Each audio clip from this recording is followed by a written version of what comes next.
Hi, welcome to another SixOrbit video. Last time we covered the basic introduction of the SixOrbit, and now today we'll be getting into the sales module. So the sales module in SixOrbit is divided into four basic parts. The first part is leads, then inquiry, after that quotations, and once the quotations get confirmed, we save it into a sales order. The first thing we'll be covering in the sales module is leads. So what is a lead? A sales lead is a prospective consumer of a product or service that your company has to offer. Your company can gain access to sales lead through advertising, trade shows, direct mailings, or other marketing efforts. So what information is important to save a lead? To save a sales lead in SixOrbit, only the contact information is required. Now I'll tell you how to save a lead into SixOrbit. First I'll open my SixOrbit, then I'll enter my credentials here. Once I'm logged into the system, on the left hand side, I'll click on sales, then I'll click on leads, and I'll click on add leads. So the first thing the system is asking for is the sales lead a company or an individual. For the purpose of this tutorial, I'll be selecting individual here. Now I'll just select the appropriate salutation. I'll be saving an imaginary sales lead here. First I'll enter the first name, then last name. Now here you can enter the contact number. After entering the contact number of the lead, enter their email address. Now once the basic information has been entered, you have to select what is the type of this lead. Is it a direct lead or a reference lead? Here I'll select a reference. And now I'll enter who has referred this sales lead to me. After typing in the data, simply hit enter to save it. After these details have been entered, now you should be entering the address of your sales lead. The address part is not mandatory at this point, but if you have the address, it's best if you save it now. In the line 1, I'll enter the address.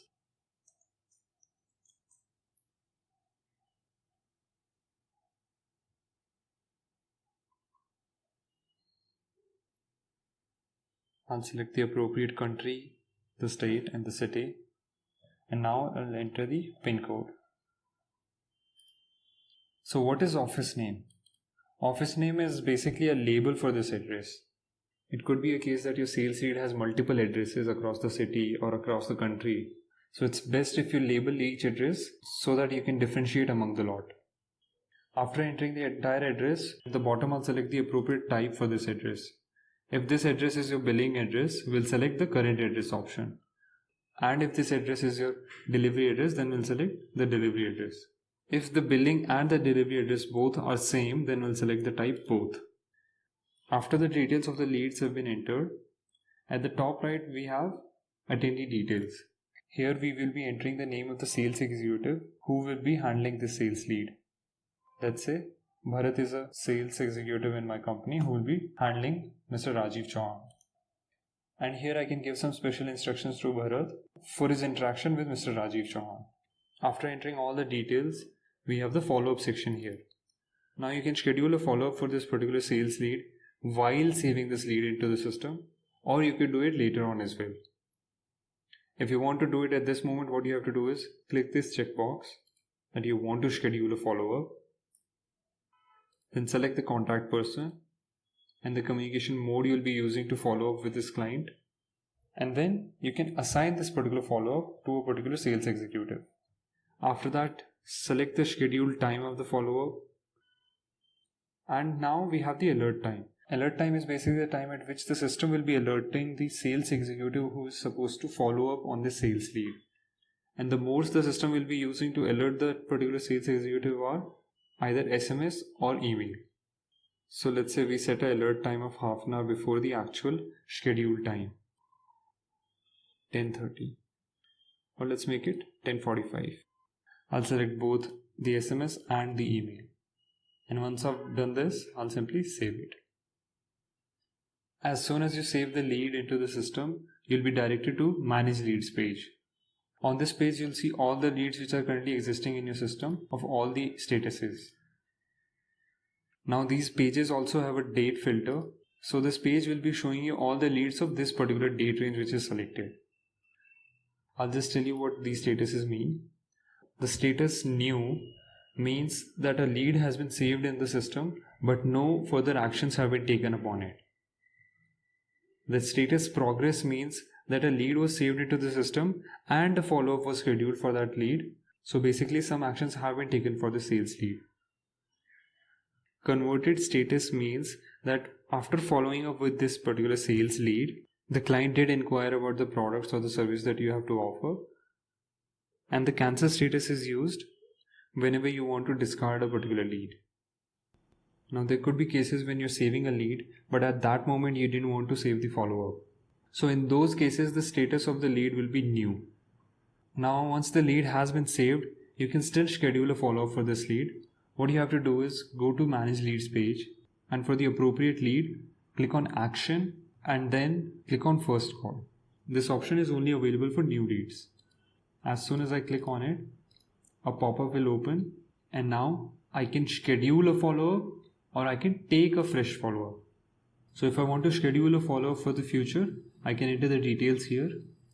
Or if I've already followed with the client and now I'm just entering the data in the system, I'll select this option and then I'll enter the minutes of the meeting. Basically the notes that you've taken during the meeting. So I'll just enter some dummy data here.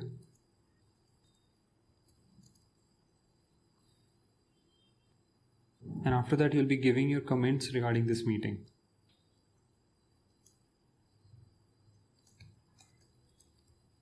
And then you'll select the contacted person. After selecting the contacted person, select the mode that you had used to communicate with the client. It could either be a phone call or Skype call or an in-person meeting. And then select the appropriate outcome of this meeting.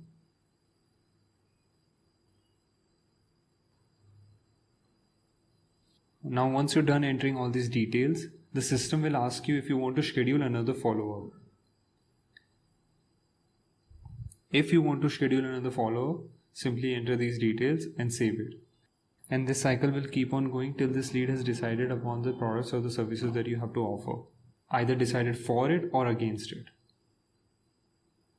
Now I won't be scheduling another follow-up. I'll simply save it. I'll just refresh the page now. And here you can see that the status of this particular lead has been changed. Now let's say Bharat had done the required follow-up for Mr. Rajiv Chauhan and the client did inquire regarding the products or the services we have to offer. So what we'll do in such a case, we'll convert this lead into an inquiry because now you have more than just the contact information of the client. So how do we convert a lead into an inquiry? For the appropriate lead, we'll click on Action, then we'll click on Convert into Inquiry. As soon as the page loads up, all the details that you had entered earlier will be fetched here. At the top we have customer details. Automatically Mr. Rajiv has been converted into a customer from being just a lead. And the address that we have entered has been selected here. In case the site address, which is basically the delivery address, is same as the billing address, we'll select this option. If we don't have the delivery address at this moment, we'll just select no site address. If the delivery address is different, we'll unselect this. And here we can add a new address. A pop-up will come up. Simply enter the address here and save it. After the customer details section, you'll see product details. Now you can type in the products the customer was interested in. After entering the product details, I can schedule a follow-up for this particular inquiry as well. Right here by selecting the follow-up date, the alert modes and the alert time. Now in case you need to upload any documents related to this inquiry, you can simply click on this section and upload a PDF or an image and save it on the server. Now at the bottom we have the miscellaneous section. Here we can change the attendee for this particular inquiry to a different user altogether. Let's say from Bharat I want to change it to Sushil. So if I save it now, Sushil will be getting this inquiry in his system and he'll be following up on this particular inquiry. Alright, that would be it for this video. Today we covered the first part of the sales model in SixOrbit, which was leads. We discussed what is a lead, what information is actually important to save a lead, how we can save a lead in SixOrbit, how we can schedule a follow-up for this lead, and where we can manage all the leads. And in case the lead is interested in the products or the services that you have to offer, we'll convert that lead into an inquiry. And now in the next video, I'll be covering the inquiry module in detail. If you have any doubts regarding the content of this video, do reach out to the SixOrbit support team and they will surely help you out. Thank you for watching and have a good day.